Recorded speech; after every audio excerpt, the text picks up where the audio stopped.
this video I'm going to show you how to rig up the clothes so that they respond to the limbs underneath. Okay, the next big step for this character is actually rigging up the shorts here. I've got the legs all finished. This leg is now all connected up just like the other one.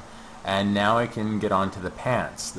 The pants I'm going to treat very similar to the way that the arms were done using the puppet tool married to null objects. So the first thing to do here is create the new null objects to drive the puppet pins. I just duplicated the hip here and I'm going to rename it. Instead of watching me as I position all of these null objects, I'm just going to skip forward to where I have them all finished.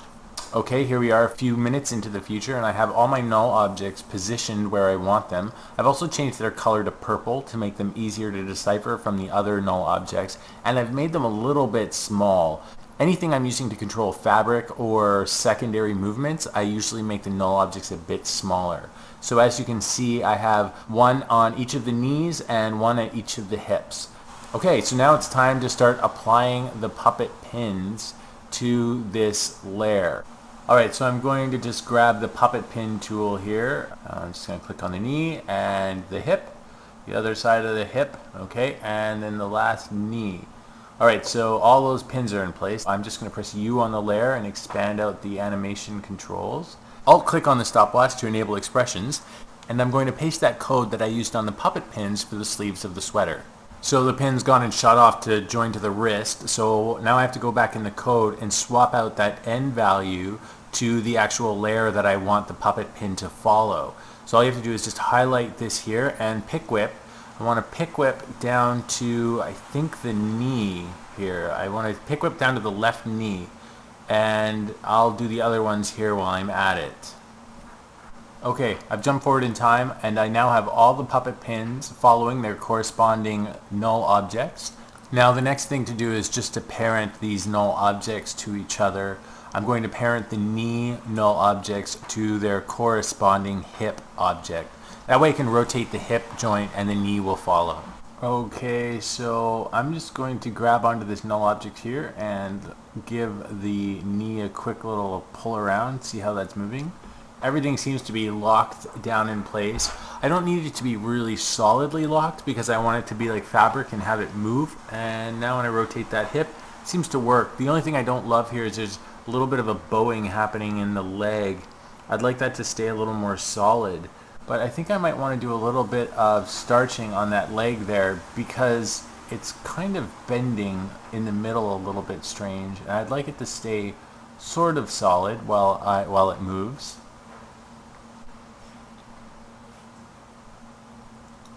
There, that's a little better. I like that distortion a lot more. And I'm going to go over and do the same thing with the other leg here. Okay, let's try moving that. Looks pretty good. Alright, I don't really mind that the top is moving around so much because the sweater is actually going to be covering that. So if you see now, if I move it around, it looks really good with that sweater over top. No question in my mind that that's going to work just fine.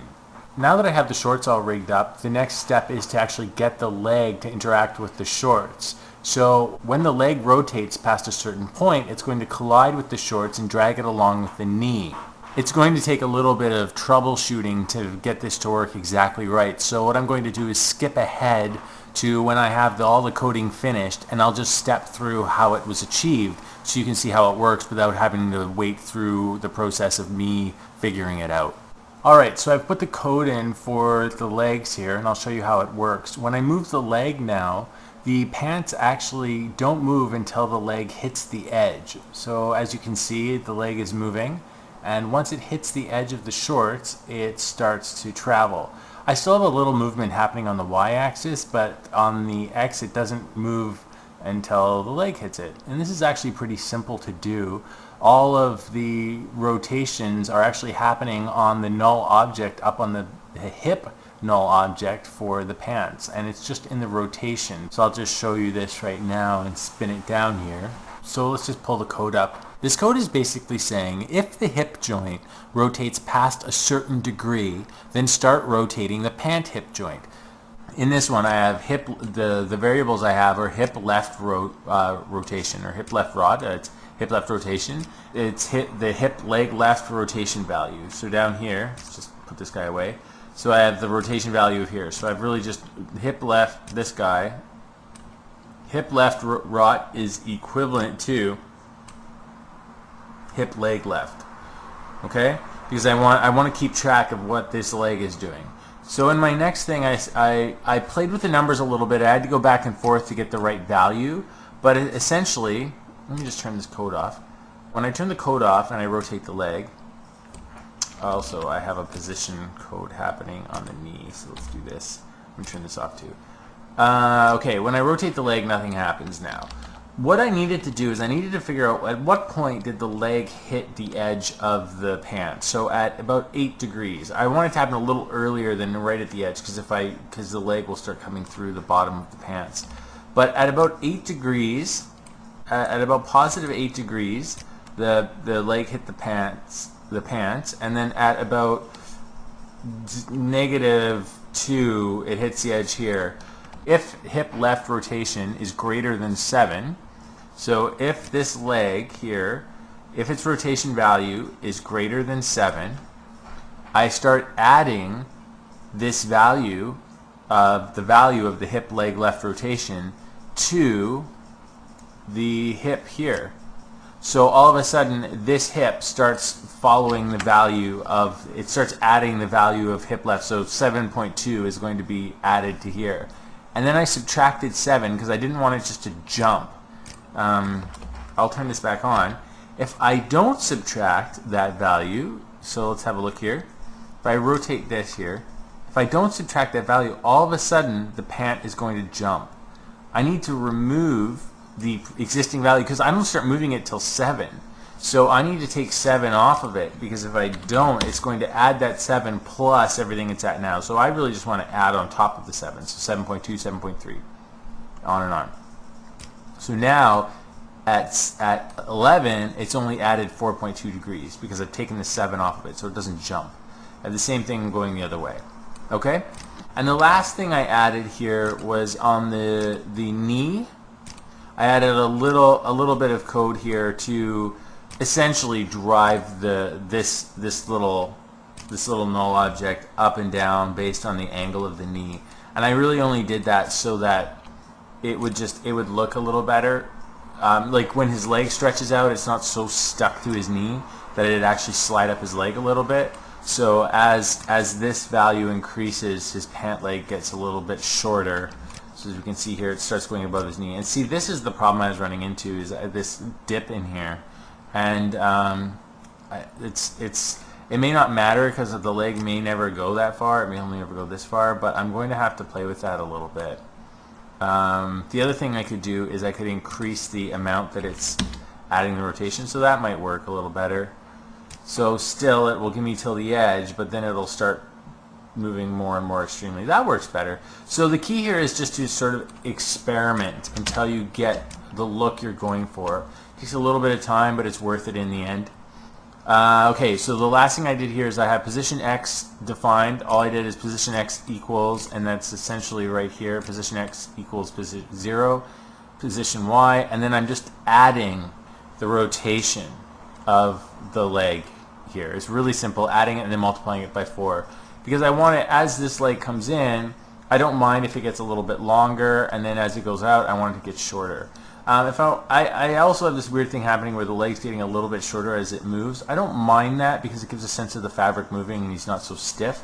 If I wanted to correct that and only have the fabric move once the leg was moving, I'd need to create another if statement to make that happen. But as this is right now, I'm actually pretty happy with it. The last thing I've gone and done is I created a bunch of null objects around his sweater. So I've created these null objects here, and then I've made pins just like we did with the shorts and everything else. I have one for the middle. And I've also created pins for the shoulders. Now the shoulders that I have, I didn't have to create new null objects because I already have null objects for the shoulders, and I just attached my pins to those. So now when this goes up and down, the shoulder tracks on this. Alright, so I've done a couple of things here. I have finished putting together the collar. Just all I did was I set up some null objects and I linked them to the pins, just like I've done for all the other pieces. I finished the shirt as well. So on the shirt, I've added a little bit of code here, just for, again, for the hips. So as the hips lift, or as the leg bends, I've got the shirt null object here pulling up just slightly, just enough to give it a sense of the fabric moving. So it gives it that malleability and a little bit of life that we're looking for. And I've done that for both legs. So now that all this stuff is done, another thing I can do is I can turn off the visuals of all these little tiny objects, because I really don't want my scene cluttered with all these little pieces. These guys I don't really need to worry about anymore. I also have to make sure I lock my layers. So I want to lock the collar here so that I don't accidentally select it and move it somewhere. Back hood, I did the same thing with the back hood. I actually parented the back hood with the front collar.